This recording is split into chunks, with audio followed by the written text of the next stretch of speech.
Member for Castres South. Thank you very much, Mr. Speaker.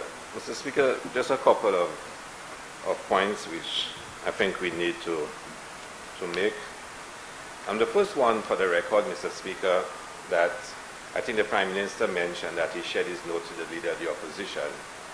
We also sent a letter to the Prime Minister indicating some of the issues we had, as the Leader of the Opposition said, with the order paper.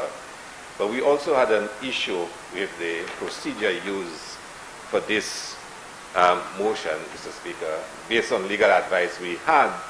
For us, and I think the Prime Minister said it in his notes, that the Governor General shall issue a proclamation, and if Parliament does not meet, it lapses after 7 days.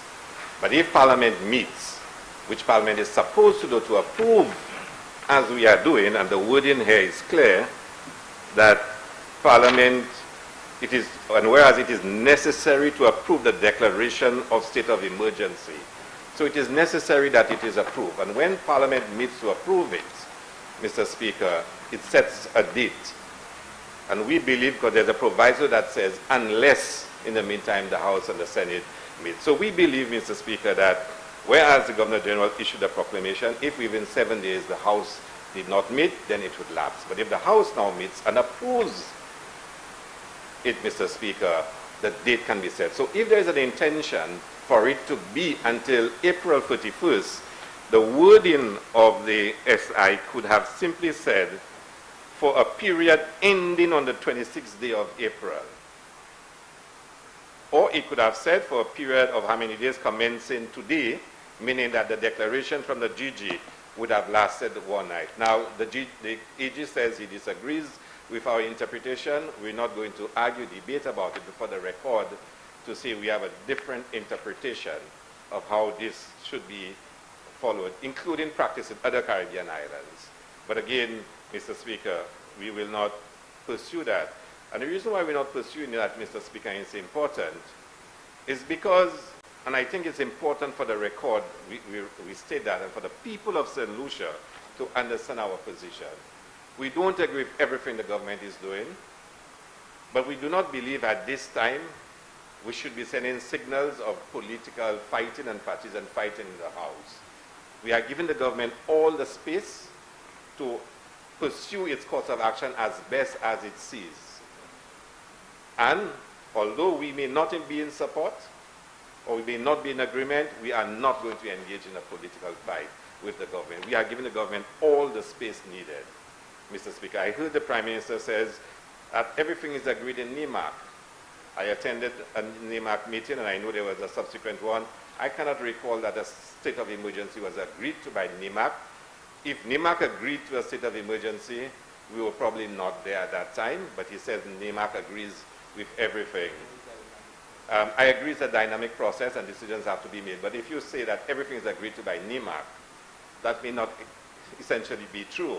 But, Mr. Speaker, the most important point for me, Mr. Speaker, is that we have said, and the Leader of the Opposition said it, that there is a strong body of opinion that we do not need a state of emergency, that every power in the orders can be found under the Public Health Act and under the Quarantine Act, including the notion of restricting movements of people.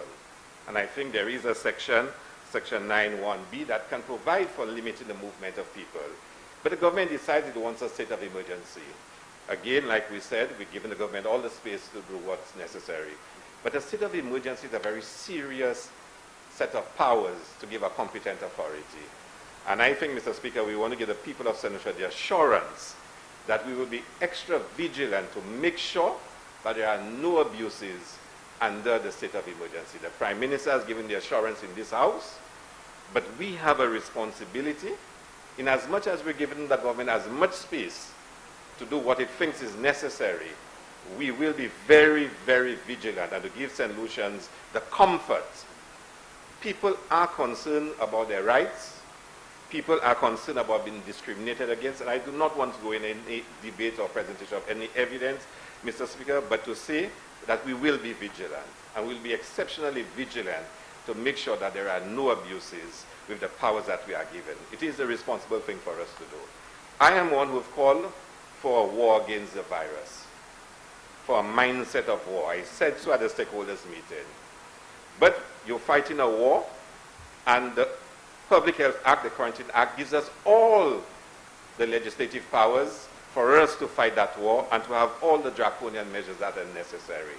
So I just want the people of Central to be assured that we are giving the government all the space to do whatever it thinks is necessary to fight the situation. And we will support as much as we can, but we will be very vigilant and make sure that there are no abuses. Thank you very much.